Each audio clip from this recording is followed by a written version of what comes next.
Welcome to our tutorial video. In this video, we will show you how to set up and manage your reason code details. You may be wondering, what are reason codes? Reason codes can be used to differentiate different types of check-in and check-out transactions.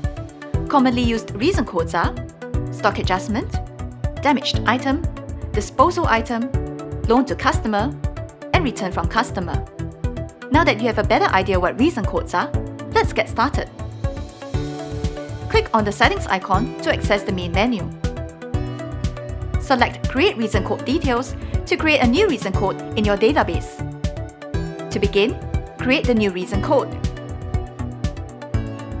Type the reason code description. Once you are done, click Save to update the information. In the event that the reason code was created incorrectly, you can delete this and create a new one. If you need to edit the reason code description or delete an existing reason code, you can do so.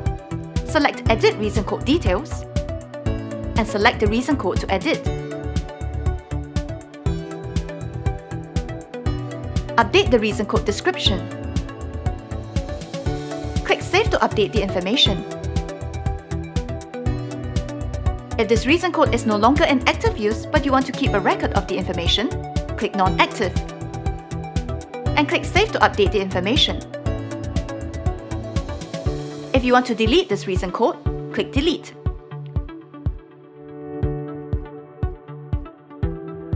To have an overview of all the reason codes in your database, select Summary, Reason Code Details. You can search for a specific reason code, or you can click View to see the summary. If you click on the specific reason code, you will see the full details.